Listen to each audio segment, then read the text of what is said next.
hoy querríamos tratar un poco la cuestión de la competencia de la argumentación y quería proponeros que contarais un poco cuál es la relación que tenéis con esa competencia. Primero voy a explicar un poco lo que es la argumentación para algunos que no lo sepan. No es vuestro caso, entiendo, espero. Eh, pero un argumento sería una idea que apoya otra idea o bien un posicionamiento, ¿sí? Cuando uno responde o uno de alguna manera tiene una tesis, una idea, necesitaría mostrar qué es la idea que sostiene ese posicionamiento. Y por tanto, siempre y cuando no haya una idea que sustente la tesis que uno quiere mantener, pues la tesis de alguna manera se plantearía como una evidencia, una falsa evidencia, ¿sí? No tendría eh, razón que la sustente, que la fundamente. Si alguien quiere añadir algo sobre lo que es la argumentación, levanta la mano. ¿Y Sara? Sí, yo solo para añadir que la falsa evidencia es una de las formas que toma una idea sin argumento, pero también puede ser una mera opinión, ¿no? La falsa evidencia como que va a la contra de lo que nuestra experiencia nos muestra. Es una idea un poco extraña para la experiencia o el sentido común. Se puede tener también simplemente una idea que eh, pues va con el sentido común, pero a la que le falta un sustento, un argumento. Entonces, bueno, pues un poco con esta introducción, si queréis empezar a explicar cuál sería vuestra relación con la argumentación y cómo os habéis llevado con ella, cómo aprendisteis, cómo empezasteis, cómo la desarrollasteis. Pues empiezo entonces. ¿Sí? Ok. Bueno, pues mi relación con la argumentación es que primero eh, fue una relación de frustración porque recuerdo que en la escuela no era la competencia que se trabajaba más, pues más no se trabajaba la argumentación. Y recuerdo que era como una frustración justamente tener que siempre dar la buena respuesta, buscar la buena respuesta en vez de trabajar esa competencia. Entonces, justamente en la filosofía, en la práctica de la filosofía, eh, el hecho de argumentar me parece que pone de relieve el poder creador de la razón, el hecho de que la razón es creadora, que uno puede argumentar por muchas hipótesis, una cantidad impresionante de hipótesis eh, lindas, eh, hipótesis lindas, interesantes, puntos de vista extraños, y es mucho más interesante que dar la buena respuesta. Entonces, ¿Puedes, puedes decir qué quieres decir sí, con eso de la buena respuesta? ¿Por qué la buena respuesta no sería interesante? pues es la respuesta correcta. ¿Y qué Y tiene de malo la respuesta ujú. correcta? No, no tiene nada de malo, pero es un No te gusta. poco... no, no, claro, no me gusta porque es reducida. Todo el mundo tiene la misma, es un ángulo único Entonces, y tiende más que correcta es la convencional. convencional, pero, ¿cómo decirlo? Eh, te provoca rigidez el tema de la buena respuesta. Eso lo veo, por ejemplo, con temas científicos, que las personas tienen la costumbre de pensar ciertos temas científicamente. Y si se propone un ángulo poético o algo así, uf, como que no, eso no.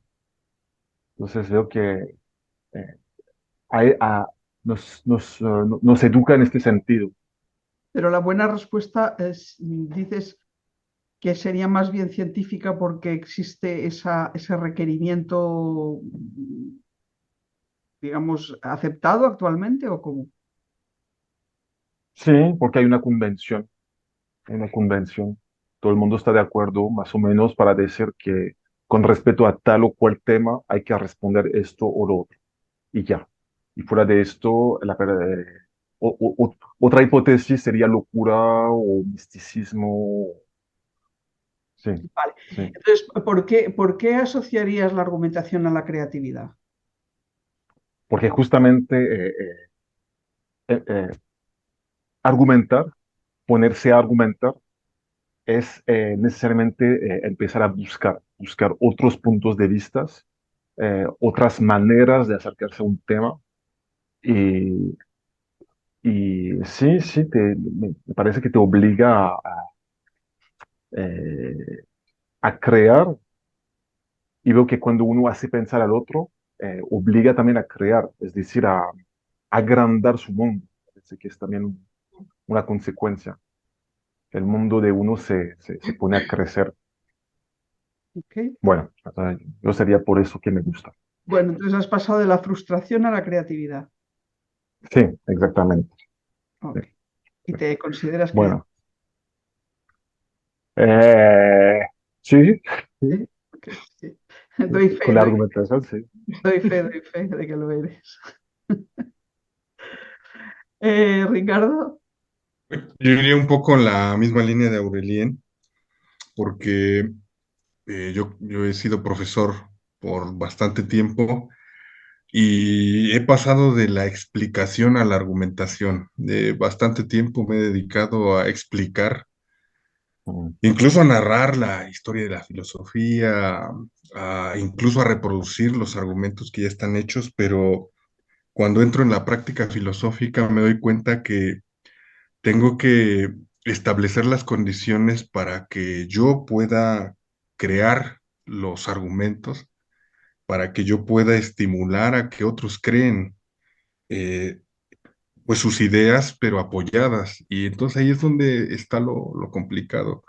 Creo que la práctica filosófica no es fácil cuando precisamente se trata de que uno mismo cree y desarrolle su propia argumentación. Ahí es lo complicado. En ese sentido, yo pasaría más bien de un esquema muy narrativo a un esquema argumentativo, pero me parece que también eso es la riqueza de los que entramos a la práctica filosófica. Nos damos cuenta que por mucho tiempo no habíamos usado la razón y eso es complejo de entender y de decirlo, ¿no? Muchos que hemos pasado por la universidad no hemos usado la propia razón. Sí, la exigencia de mm. argumentar te pide que desarrolles la razón, claro. Sí. Sí, tires de esa energía. Yo le daría la palabra a Nadia por si tiene que irse. Gracias, sí, me tengo que ir. Mi relación con la argumentación ha variado en el sentido de que al principio me parecía que era algo muy complejo, que solo aparecía como en grandes textos y que no sabía cómo se hacía. Luego me di cuenta que es algo más bien natural, que todo el tiempo lo hacemos, aunque lo hagamos, no, no hacemos argumentos completos, hacemos argumentos con fallas, pero todo el tiempo damos argumentos, ¿no? Y después me empecé a frustrar cuando yo entré al taller y empecé a hacer argumentos, porque siempre tenían una falla y siempre nunca veía que estuvieran bien. Y eso a mí como que al principio me causaba ruido de por qué, por más que me esforzaba, siempre tenían algo, ¿no? Y después le tomé el gusto a eso, como que me di cuenta que aprendía más a través de darme cuenta de los errores de mi argumentación que si yo de entrada diera un buen argumento. O sea, me daba cuenta de las cosas, por ejemplo, cuando doy un argumento que no es completo, todo lo que estoy dando por hecho que solo está en mi cabeza y que no lo puse al frente, ¿no? Entonces, eso me gustó, como entender algo de mí a partir de mis errores en la argumentación. Fue muy nutritivo y entonces ya no me causa pesar, ya veo que más bien no se trata de argumentar bien a la primera, sino el proceso que te lleva a hacer buenos argumentos es lo más interesante. Y eso cambió, o sea, al inicio ese proceso no lo disfrutaba porque quería luego el resultado. el resultado. Y eso estuvo interesante. Es una cosa graciosa que yo también he detectado como tú, y es cuando te das cuenta de que a pesar de que has pensado en hacer el argumento más o menos completo, sin embargo te das cuenta de que algo todavía ha quedado sin decir, ¿no? A menudo te lo dicen otros, ¿no? ¿Cómo, cómo, cómo entiendes que eso pasa así? ¿Por qué piensas que pasa eso? Mm, creo que lo más común es que para nosotros las palabras que están ahí tienen más de lo que realmente tienen. Estamos en nuestra cabeza pensando que tienen un discurso que está en nuestra cabeza y decimos, ¿cómo no lo ves? Está ahí, ¿no? Hasta que alguien más lo lee o se lo dices y te dice que está incompleto y tú haces una explicación muy grande y luego, como pasa mucho en los talleres, bueno, pero eso no está ahí, te das cuenta que una cosa es lo que piensas y otra cosa es lo que realmente dices y ves la disonancia entre una y otra que te das cuenta que estás más en ti, que, que por eso no eres claro o que por eso tus ideas son confusas porque les ha faltado trabajo, ¿no? Incluso a veces para ti son claras y a la hora de ponerlas en un papel o en una hablada, ¿no? En una conversación, ya no son tan claras o ya le ves errores y entonces vas cambiando Mm. de idea. Sí, esos son, entiendo que son dos cosas diferentes. Cuando vas a darle forma a algo y ves que te falta cierta habilidad, ¿no? O que hay muchos tropiezos en lo que escribes, pero también está esta idea de que tú no ves que aquello que piensas que está, no está. Solamente lo veo, Ujú. porque tú, de alguna manera, para ti está implícito, pero Sí, tampoco sabes que está implícito. Hay una, sí. hay una especie como de simbiosis con tus palabras que te impiden ver que lo que querrías decir no está implícito. Y eso pasa especialmente en las personas muy productivas y muy mentales, no tanto en las más torpes, ¿no? O muy ensimismadas, ¿no? Porque creo que es más de una actitud de estar, o sea, algo que te ayuda mucho a argumentar, por lo menos en este sentido de la práctica filosófica, es a hablar para otros más que para ti, a hablar para que el otro no esté ahí de adorno, ¿no? Sino que te esté escuchando y lo que tú digas, pues le refleje algo, si no, pues no se entiende, pero como tú dices, en realidad eso es algo que no sé qué pasa, pero al principio no te das cuenta de tan familiar que te es un tema o de tan acostumbrado que estás a tu postura que no ves que le falta algo, Sí, sí. pero conforme te vas acostumbrando a hablar para los demás, ya es más fácil darte cuenta de eso. Sí, te das cuenta de que tu implícito empieza a ser articulado y por tanto tú mismo también estás entrando, como decía Ricardo, en la razón, ¿no? Mm. Más que en el ensimismamiento. Ok, Y bueno, una cosita con respecto a esto que decía Nadia, que creo que hay también esa tendencia a estar de acuerdo con uno mismo también. Tendencia a que de antemano estamos de acuerdo con nosotros. Y partemos de esta idea, ¿no? Que lo que estamos diciendo tiene sentido, que está bien construido, que todo bien. bueno, eso Sería, por las personas más seguras de sí mismas, sí, sí, sí, pero no, el estar de acuerdo en este caso en la argumentación no sé si funcionaría porque al menos en una primera instancia el trabajo que hacemos de crítica de argumentos no es el acuerdo o el desacuerdo, sino el mm, hecho de que mm, esté articulada la idea o no lo esté. Y un poco lo que mm, decía Nadia, de que aquello hable a los demás o tú creas que estás mm. diciendo algo y te has dejado la mitad en el bolsillo, ¿no? Y tú, Mercedes, ¿qué sería tu relación con la argumentación? Tú. Pues de alguna manera he intervenido porque mi idea fundamental, o sea, mi experiencia más así más crucial ha sido un poco la que acabo de expresar, es la idea de que siempre solía dejar las ideas a medias. Entiendo que voy a decir que es una actitud un poco diferente a lo que se ha dicho hasta ahora. Creo que me satisfacía con poco.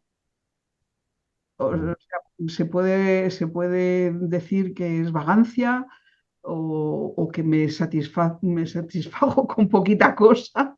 No soy muy exigente conmigo misma, pero la argumentación lo que me hizo ver es que siempre me quedaba a medias cuando realmente se podía ir más allá. Tampoco era posible, no era que hubiera un desierto completo de ideas, ¿no? Y de alguna manera la, mm, la exigencia que se me produjo en la práctica por parte del tallerista que animara en ese momento o el tutor que me hiciera la consulta, pues me invitó a bucear más en lo que pudiera haber ahí, que algunas veces era evidente y no era tan complicado, pero había que sacarlo a la luz. Y ese es Mm. un que ha dicho nadie antes, lo de sacarlo a la luz y articularlo es un trabajo que a veces es un mundo, pero al final es lo que da forma a tu espíritu, a tu mente, porque si no estás sin forma. Es una especie de nebulosa a veces, ¿no? Como muy compacta y es un poco masa. Entonces, bueno, Buena pues pregunta, entonces, tú dices que estabas satisfecha con poco antes, sí, sí. pero ahora logras satisfacerte, No, ahora es me, decir, me, ok, me exijo más. Ahora me exijo más. Sí. ok. No, y además, Entonces eres al insatisfecha principio, crónica. a- a- al- no me exijo y me satisfago, no me quedo sin satisfacerme. Sí. Em, Sí. Pero sí, entonces, ¿cómo haces para satisfacerte a pesar de que seas exigente hoy? pues precisamente porque en un momento dado me exijo el esfuerzo de hacer algo que sé que puedo hacerlo y simplemente lo hago. O sea, he descubierto que ser exigente, además de que al principio pudiera ser sorprendente que no lo hiciera, luego ha terminado siendo divertido. Esto es un poco Mm. como en los juegos también te tienes que exigir. No puedes estar ahí como una especie de patata blanda, ¿no? También en los juegos tienes que estar activo, vivo, ¿no? Pues eso. Mm. Exigirte en ese sentido. Tampoco estoy diciendo que me estoy poniendo un cuchillo en el cuello, ¿no? Sino saber que es un arte y que el arte requiere cierta actividad, no puede ser pasivo, ¿no? Mm. ¿Sí, Lluvia? Bueno, un poco para continuar con esto de la experiencia propia con la argumentación. A mí me pasaba algo similar como a Nadia, ¿no? Que cuando me empezaba a entrenar de manera, no en taller, sino con una formación más, con pocos alumnos, me acuerdo eran grupos pequeños, 3 o a veces yo sola, también sentía que nunca iba a lograr argumentar bien porque siempre que lo intentaba algo fallaba, algo fallaba. Pero luego fue precisamente lo que me fascinó de este ejercicio, el darme cuenta de que eso en lo que fallaba decía algo sobre mí, ¿no? Sobre todo lo que me costaba al principio era tomar posicionamiento. Entonces, esa era toda una revelación para mí. ¿Cómo pueden saber que soy indecisa o que sí, que dudo? Y eso simplemente analizando una respuesta de una pregunta. O sea, a mí me sorprendía todo lo que podían saber de mí analizando mi argumento, ¿no? Y eso me ocurría más, era la cosa que más se presentaba al principio, ¿no? Que no tomaba posicionamiento, como que yo quería abarcar todo y, y me costaba elegir siempre, ¿no? Y los problemas que se presentaban variaban, ¿no? Podría ser rechazo del problema, podría ser, no sé, desplazamiento semántico, ¿no? De que paso de una cosa a otra porque quería abarcar más cosas, en fin, sí, es bastante mm, eh, eh, fascinante para mí eso, lo que nos puede revelar de nosotros los problemas de la argumentación, ¿no? Bueno, al hilo de lo que estás diciendo, el posicionamiento, que es una cosa que generalmente en el lenguaje hablado lo ponemos delante, pero sin embargo, lógicamente, el posicionamiento vendría siempre después del argumento. Ujú. Estoy hablando de razonamientos, ¿vale? El razonamiento termina con una conclusión y esa conclusión sería el posicionamiento. Pero es verdad Ujú. que en la vida normal nos posicionamos de otra manera, que es intuitivamente, ¿sí? Entonces, claro, de ahí que esté muy atado el posicionamiento a la actitud, porque está muy Sí, unido. No es tanto una cuestión lógica, razonable, sino que está muy unido a tu propia, a tu propia manera de existir, a tu propia manera de ser, ¿no? Te posicionas sí. intuitivamente, tampoco lo haces de manera lógica. Pero luego Ujú. tendrías que buscar las razones por las cuales te has posicionado. Entonces, Sí, ahí empieza también el problema de haberte posicionado de alguna manera. sí, sí, sí, sí. Y si no te posicionas, pues el problema es doble, claro, no hay argumentación. Claro, claro. Sí, eso. Yo, Pero eso no sería, sí, sí, Sara, perdón. no, no, adelante, que iba a contar otra experiencia relacionada con esto, pero otra. No, pues solamente con respecto a eso que decían Mercedes y Lluvia. eh, entonces, eh, hacemos las cosas al revés en general, ¿no? Si nos posicionamos antes de saber por qué, como súper extraño, ¿no? Sí, sí, en realidad Muy ciega, muy a ciega. claro, el razonamiento sería el contrario, el posicionamiento es la conclusión. Hay Ah, estas razones, plan, plan, plan, plan, y finalmente opto por esta posición. Ese Mm. sería, de alguna manera, el discurso que luego el posicionamiento vuelve a poder ser el inicio de otro razonamiento, pero bueno, mm, pero en cualquier caso sí que el posicionamiento es la conclusión, pero en mm. la vida real la forma de argumentación, digamos, vital, existencial, es primero te posicionas Y eh, luego piensas por qué. y luego piensas por qué, y entonces ahí se dan dos problemas. Uno de ellos es que a lo mejor estás racionalizando algo que no tiene ni pies ni cabeza, pero y luego es cuando te obliga a cambiar de posicionamiento, que eso sería interesante. O cuando vemos, Mm, cuando evaluamos los argumentos, que vemos que el posicionamiento es uno y el argumento es el contrario, apoya el posicionamiento contrario. Y ahí te Sí, das cuenta hasta qué mm, punto la mente de la persona no se sabe muy bien dónde se está posicionando. Hay un sí. querer a lo mejor que se contradice con la razón, en fin, y ahí es de donde en esas fricciones empiezan a producir bueno, pues el conocimiento también de lo que uno quiere, de lo que uno no quiere. Ujú. mm.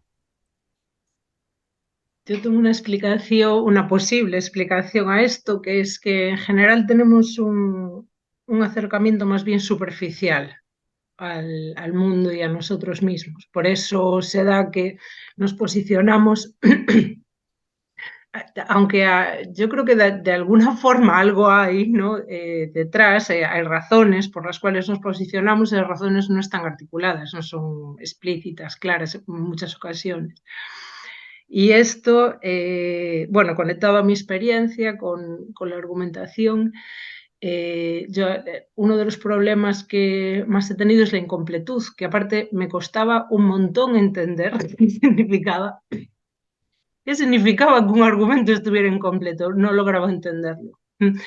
Y, y después, bueno, una vez que empiezas a comprender el problema, creo que algo bonito también, como ya comentaron Nadia, Mercedes y Lluvia, es intentar pensar cómo la forma en que argumentas dice algo de tu forma de estar, de relacionarte con el mundo, de relacionarte contigo mismo.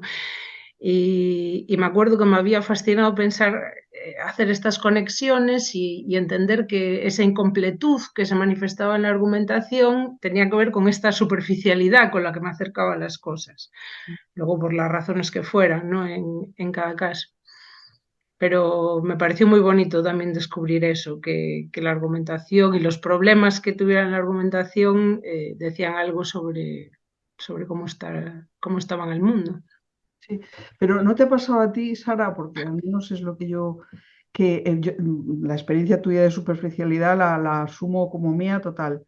Pero también darte cuenta de que cuando te llaman la atención y puedes ir más allá, tampoco es imposible. Es decir, que la superficialidad era fácilmente Sí, sí, resoluble, ¿no? O sea, dices, solo hay que pensar, solo he hay sido, que he dar un sido paso para sí. superficial, sí, he sido superficial a lo tonto, porque podía no haberlo sido. Sí. Bueno, a lo tonto, siempre hay alguna razón por la cual te quedas en la superficie y no, Y porque comodidad, sí, puede ¿cuál ser sería la tuya? comodidad o sí, supongo que habrá diferentes razones por las que cada uno se queda en lo superficial, sí que o se siente incapaz o no sé. Pero sí que es verdad que solo hay que dar el paso. Claro que el trabajo es un trabajo que requiere cierto esfuerzo, ¿no? Pero si quieres hacerlo, puedes hacerlo. Cualquiera, diría en general, puede hacerlo. Mm. O sea que en realidad sí, estamos en la superficialidad porque nos da la gana estar en la superficialidad, sí.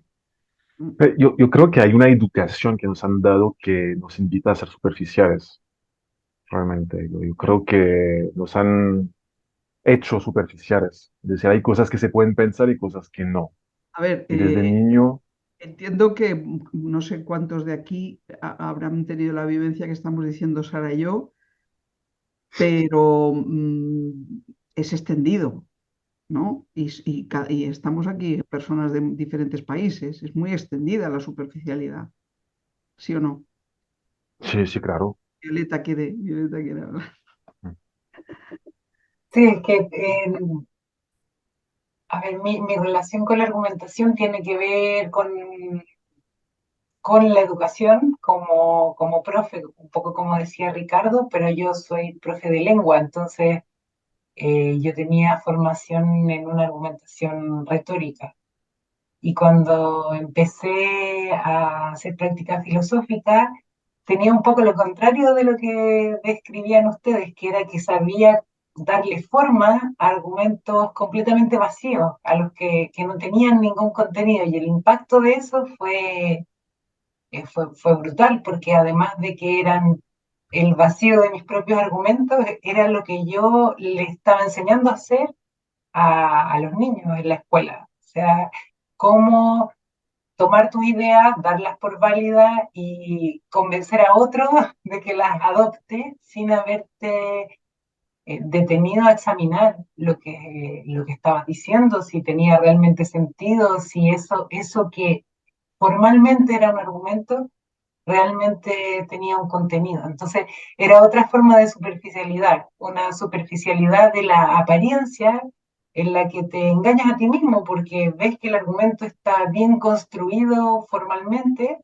pero en realidad estás repitiendo lo mismo, por ejemplo, algo muy típico, repetir lo mismo con otras palabras. Entonces suena muy bien, suena muy completo, se ve que tiene todo lo que debería tener, pero en el fondo no hay mucho más que el posicionamiento repetido varias veces de distintas formas. Mm. Y ese descubrimiento de mi propio, de mí como sofista en el fondo, fue muy impactante y muy difícil de deshacer, de ser capaz de, de examinar las ideas y no solo la forma en que estaban expresadas. Entonces mis argumentos empezaron a ser más confusos, más largos, más difíciles de expresar porque había un contenido al que estaba buscando darle forma, no una forma que estaba aprendiendo a completar. Tu viaje por la argumentación fue entrar en confusión. Sí, totalmente. Fue porque cuando tienes claridad en la forma, te sientes muy seguro de lo que estás diciendo. Suena bien, se ve bien, puedes revisar que haya todo lo que tiene que haber, pero no entras en el contenido y es muy difícil entrar. Ujú. Incluso diría que el propósito, o sea, uno lo hace pensando que está buscando la comunicación con otro. O sea, en lugar de estar ensimismado, estás tan puesto en convencer o en comunicar lo que piensas que no examinas tu propio pensamiento.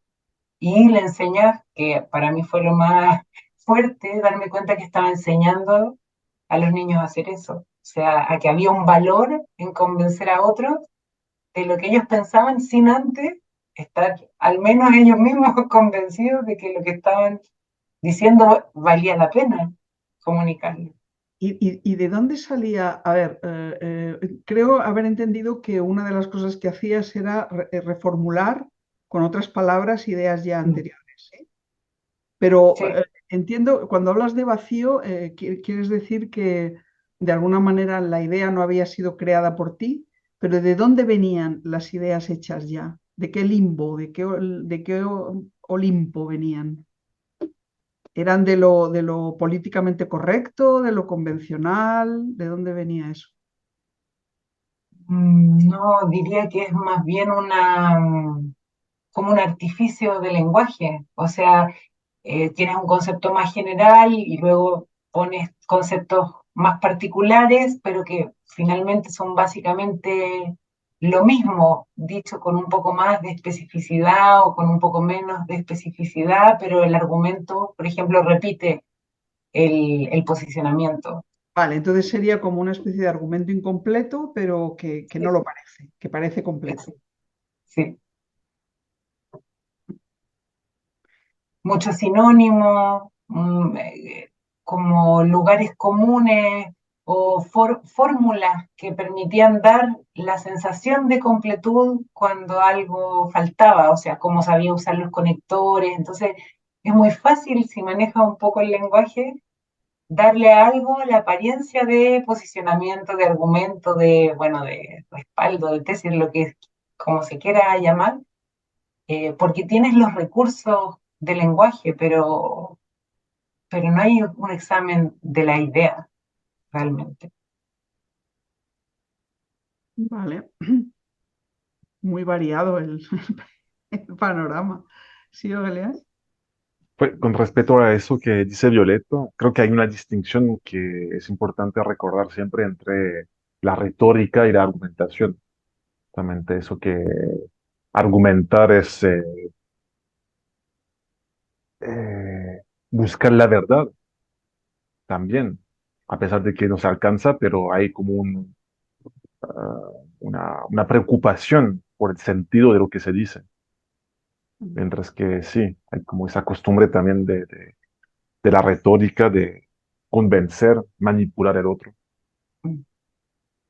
Que hay un montón de argumentos excelentes, pero que tienen la pinta de argumento, pero que son manipulación. Mm. Yo he tenido hace poco, además, varias veces la ocasión de ver que la propia persona no se da cuenta que está haciendo retórica, pero si lo puede releer con un cierto distancia o al día siguiente o tal, lo puede ver fácilmente. No, vamos, me ha pasado últimamente en alguna evaluación con alguna persona y es que efectivamente en lo que describe Violeta es muy claro, o sea, hay forma, hay apariencia, pero de repente te das cuenta de que no hay nada, que no hay idea. Eso es algo que intentamos también distinguir con las lupas técnicas, por otro lado, que sería, bueno, cómo funcionan los conceptos, si estás ofreciendo conceptos nuevos, como decía Violeta, eh, y si ese concepto nuevo no es efectivamente, como ella dice, un sinónimo o una reformulación de lo ya dicho, ¿no? Entonces, hay instrumentos para detectar esa vaciedad y luego también está la intuición, claro, también puedes explicarlo de manera primero intuitiva, pero luego formal. Bueno, nos quedamos un poco con la idea de que podemos tratar otros problemas de argumentación. Para otra ocasión podríamos tratar también el posicionamiento y la dificultad de posicionarse. Y bueno, pues de momento lo dejamos aquí para hasta otra ocasión.